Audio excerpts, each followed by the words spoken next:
नमस्कार, बहुत स्वागत है आप सभी का। मैं हूं सुशांत सिन्हा। नरेंद्र मोदी के राज में देश के दुश्मनों का सफाया होगा, ये तो तय है। लेकिन कई बार बहुत सारी ऐसी चीजें होती हैं जिसके बारे में पुख्ता तौर पर कहना तो मुश्किल होता है, लेकिन इशारों में चीजों को समझना चाहिए। और इस वक्त पाकिस्तान का इलाज जिस तरीके से हो रहा है, वो कौन कर रहा है? इससे भी बड़ा प्रश्न ये है कि क्या वो इलाज पाकिस्तान को खत्म कर देगा, तोड़ कर रख देगा, पीओके भारत से मिल जाएगा और पाकिस्तान खत्म हो जाएगा, बर्बाद हो जाएगा। ये सवाल इसलिए क्योंकि पिछले कुछ दिनों में पाकिस्तान में जिस तरह से ट्रेन हाईजैक की घटना हुई, पाकिस्तानी फौज घुटनों पर, और अब बड़ी खबर यह है कि हाफिज सईद 26/11 जो मुंबई हमला था, उसका मास्टरमाइंड हाफिज सईद वो भी मारा गया है। अबू कताल जो उसका राइट हैंड था वो भी मारा गया है। और मारा किसने? अज्ञात हमलावरों ने। क्या वाकई हाफिज सईद मर गया है या वो जिंदा है? आज इस वीडियो में ये बताऊंगा। लेकिन आपके हिसाब से क्या हाफिज सईद मर चुका है और उसके पीछे किसका हाथ आपको लगता है? क्या ये ठीक हुआ, गलत हुआ? आपकी इस खबर पर सोच क्या है, जरूर बताइएगा। लेकिन पहले आपको ये तस्वीर दिखा दूं। ये वो दो शख्स हैं जिन्हें भारत कभी भूल नहीं सकता। जिस तरह से हाफिज सईद, ये नाम वो है जो भारत के हर व्यक्ति के जहन में बसा हुआ है कि आदमी कब मरेगा। और रमजान के वक्त में अगर इसे ऊपर भेज दिया गया है तो इससे बेहतर मौका इसके लिए नहीं हो सकता था कि वहीं जाओ। लेकिन क्या वाकई ऐसा हुआ है या नहीं, खबरें क्या बता रही हैं आज आपको बताऊंगा। लेकिन उससे पहले खबर है क्या, चल क्या रही, वो आपको बता दूं। भाई, तरह तरह के रिएक्शंस हैं। एक है समद याकूब, जो पीटीआई, जो इमरान खान की पार्टी है, उसके फाउंडिंग मेंबर हैं। उन्होंने ट्वीट किया कि according to my information Hafiz Saeed and his nephew have been killed in the attack. यानी पाकिस्तान के खुद के बड़े नेता कह रहे हैं कि उनकी खबर ये कह रही है कि हाफिज सईद और उसका भतीजा जो है वो दोनों मारे जा चुके हैं जो अज्ञात हमलावरों ने फायरिंग की। लेकिन इसके उलट कुछ खबरें ऐसी भी चल रही हैं कि अबू कताल जो है वो मिनटों में ढेर हो गया। पाकिस्तान की फौज भी राइट हैंड जो था हाफिज सईद का उसको नहीं बचा सकी। इन दोनों की तस्वीरें आपके सामने हैं।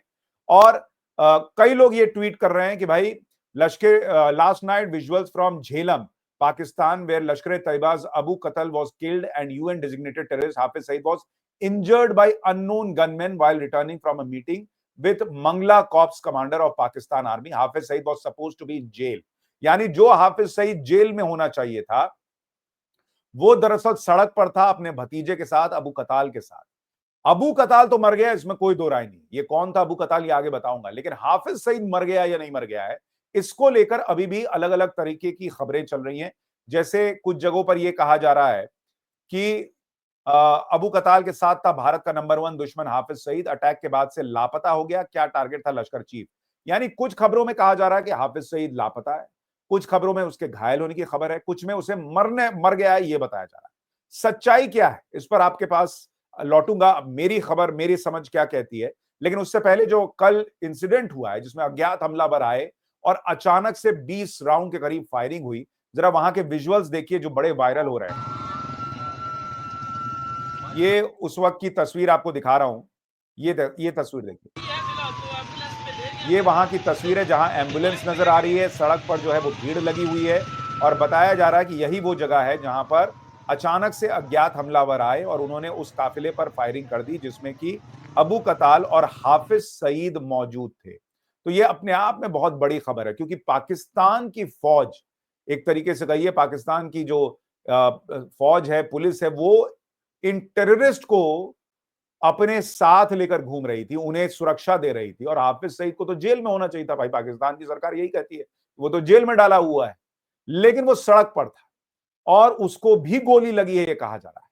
अब ये अज्ञात हमलावर कहां से आए और क्या वो सिर्फ और सिर्फ हाफिज सईद और अबू कताल को मारने के लिए आए थे, कोई और टारगेट था, क्या हुआ, इस पर आऊं उससे पहले आप एक चीज और देखिए कि आज ही जब ये खबर आई है तो अजीत डोवाल की मीटिंग चल रही थी। अमेरिका की जो इंटेल चीफ है तुलसी गबार्ड, और सिर्फ अमेरिका की इंटेल चीफ नहीं बल्कि 20 देशों के जो अलग अलग उनके इंटेलिजेंस एजेंसीज के प्रमुख हैं, उनके साथ अजीत डोवाल की मीटिंग थी।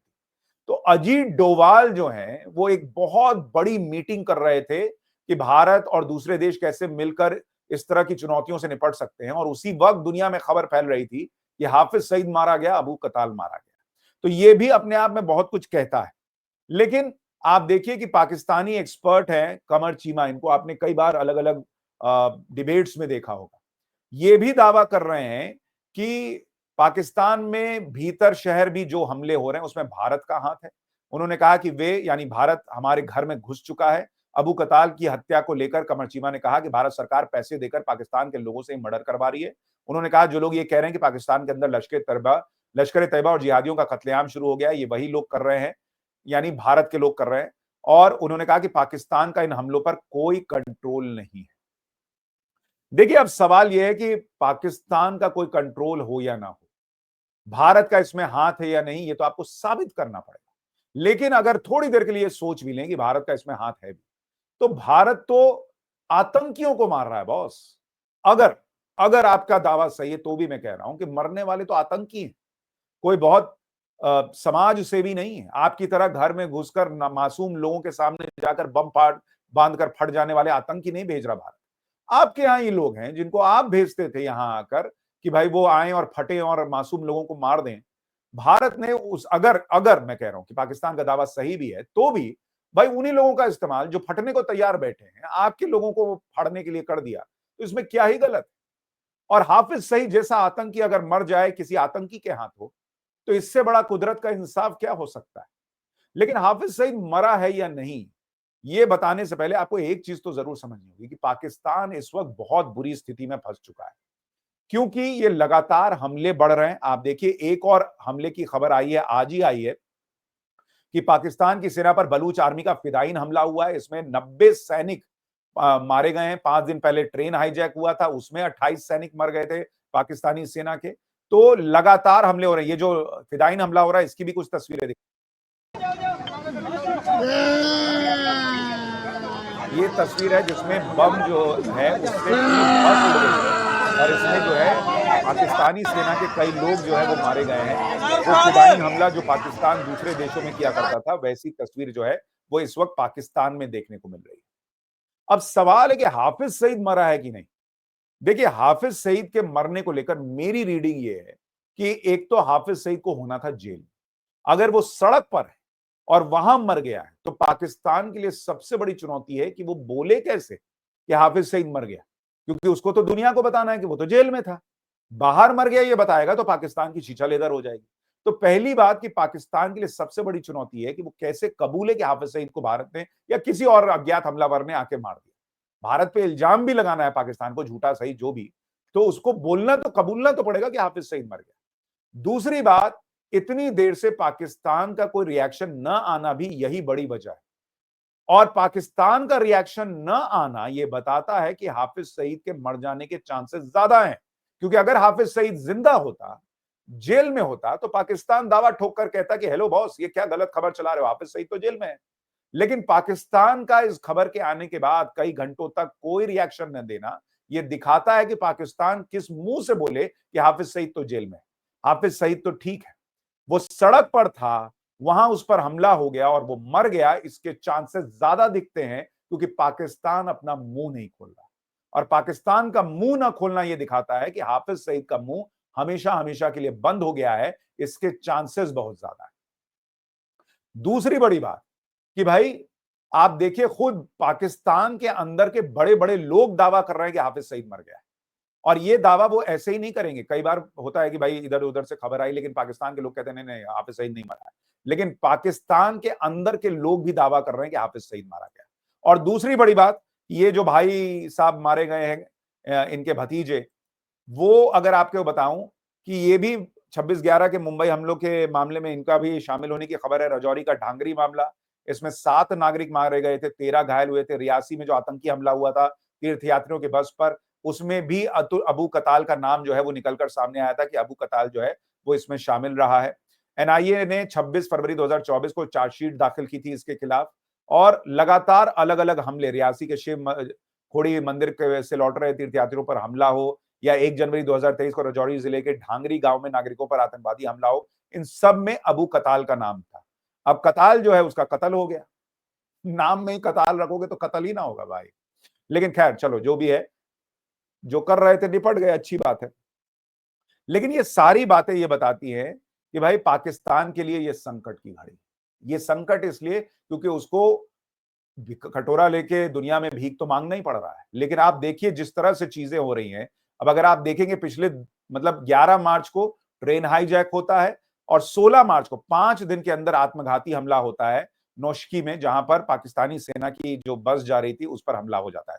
तो ये चीजें बहुत कुछ बता रही हैं कि भाई इस वक्त पाकिस्तान बहुत बुरे हाल में है। बलूच आर्मी ने चौतरफा हमला शुरू कर दिया है और कुछ लोग तो मजाक में ये भी लिख रहे हैं कि भाई मार्च एंड आ रहा है, तो जैसे मार्च एंड में कई लोगों को अपने टारगेट पूरे करने होते हैं, तो ऐसा लगता है जिस तरीके से सड़कों पर पाकिस्तानी आतंकी मारे जा रहे हैं, बलूच आर्मी अटैक कर रही है, ऐसा लग रहा है कि कोई टारगेट दिया हुआ था उसको निपटाया जा रहा है, तो भाई मार्च एंड के पहले सबको निपटा देना है। लेकिन सबसे बड़ी बात यह है कि अगर इसके पीछे क्या तो आपको लगता है भारत का हाथ है या नहीं, और अगर है भी, 1 सेकंड 1% के लिए मान ले, मुझे नहीं पता है या नहीं क्योंकि कोई सबूत तो है नहीं, लेकिन अगर 1% के लिए है भी, तो ये तरीका जो है ना वो बेहतर नजर आता है कि आप सर्जिकल स्ट्राइक करें, घुसें और उसके बाद दुनिया में जो है वो हो कि भाई ये हो रहा है वो नहीं हो रहा है। बेस्ट तरीका ये है, और अजीत डोभाल जिस तरह से बहुत सूझबूझ के साथ देश की सुरक्षा के लिए काम कर रहे हैं पिछले 10 साल में, इसलिए आप सोचिए कि 10 साल में कोई बड़ा टेररिस्ट अटैक भारत के बिल्कुल केंद्र में, दिल में नहीं हुआ। जो आतंकी आते हैं वो कश्मीर में रोक दिए जाते हैं। और आप सोचिए कितना बड़ा भारत के अंदर एक नेटवर्क बना हुआ था जो आतंकी हमलों को अंजाम देता था। स्लीपर सेल्स होते थे, 10 साल में वो कहां गए, कैसे खत्म हो गए? मोदी सरकार में अजीत डोभाल के नेतृत्व में कैसे उन स्लीपर सेल्स को खत्म किया गया, जिनके पास कभी बम पहुंच जाता था, कभी आईडी पहुंच जाता था, उनको रोकना नामुमकिन सा लगता था, सब खत्म। जैसे आप घर में कॉकरोच को मारते हैं और उसके लिए है आप जो है वो कोने कोने में दवा डाल देते हैं और कॉकरोच आता है, खाता है, मर जाता है। बाद में कभी उसकी लाश दिखती है तो पता चलता है कि भाई मर गया, और ऐसे आप घर में रह रहे हैं तो आपको पता भी नहीं चलता कि भाई कॉकरोच दिखने बंद हो गए। वही भारत का हाल है कि आतंकवादी घटनाएं रुक गई, बंद हो गई। जो एक जमाना था कि घर से निकलने के पहले सोचना पड़ता था, कोई त्योहार होता था तो सोचना पड़ता था, वो सब बंद हो गया। ये अपने आप में बहुत बड़ी बात हुई है पिछले 10 साल में, और ये जिस तरीके से नरेंद्र मोदी की सरकार ने, अजीत डोभाल ने किया है, ये अपने आप में काबिले तारीफ है। और अगर भारत के दुश्मन पाकिस्तान की सड़कों पर मारे जा रहे हैं और पाकिस्तान के लोग ही मार रहे हैं, तो भाई उन अज्ञात हमलावरों को नमस्ते, बहुत बढ़िया भाई, मारते चलो, ठोकते चलो, हमको तो कोई दिक्कत नहीं। या तो आपस में लड़ भिड़ मरो, या तो कोई पैसा दे रहा तो लेके लड़ भिड़ मरो, एक दूसरे को मार दो। लेकिन ऐसे लोगों का इलाज यही है, क्योंकि आप जब घुसने जाइएगा तो सामने वहां पर एक लेयर है पाकिस्तानी फौज की, और बहुत अंदर तक पेनिट्रेट करना पड़ेगा भाई। मारने के लिए आपको जाना है तो एकदम पाकिस्तान के अंदर तक घुसना पड़ेगा। इससे अच्छा जो अंदर बैठा है, जब वो बम बांध के फटने को तैयार है पैसे के लिए, तो पैसे के लिए वो बंदूक उठा के गोली तो मार ही सकता है। तो अंदर बैठे लोगों का इस्तेमाल ज्यादा बेहतर है, जो भी कर रहा हो, मुझे नहीं पता कौन कर रहा है, या वो आपस ही में लड़े भिड़े जा रहे हैं। लेकिन अगर भारत कर रहा तो मुझे तो भारतीय नागरिक के तौर पर कोई एतराज नहीं लगता कि भाई अपने यहां वो आए, अपने लोगों को मार दें। इससे अच्छा है भाई आतंकवादी का अगर सफाया हो रहा है, आतंकियों को निपटाया जा रहा है, तो ये तो दुनिया के लिए भलाई का काम हो रहा है। और ऐसे अज्ञात हमलावरों को अज्ञात मेडल मिल जाने चाहिए जो ऐसे आतंकियों को मार रहे हैं भाई। क्योंकि वो आतंकी अगर ना खुद नहीं मरेगा तो वो कल को किसी और को मारेगा और दुनिया भर के लिए खतरा बना रहे हैं। आपकी सोच क्या है मुझे जरूर बताइएगा। मेरे हिसाब से तो मुझे नहीं लगता हाफिज सईद जिंदा बचा है, लेकिन अगर कोई और दूसरी खबर भी आएगी तो आपको बताऊंगा। फिलहाल तो यही लगता है कि हाफिज सईद निपट गया है बॉस। और जो भी हो, अगर ये एक और सर्जिकल स्ट्राइक है, ये देश के लिए अच्छी खबर है। नमस्कार।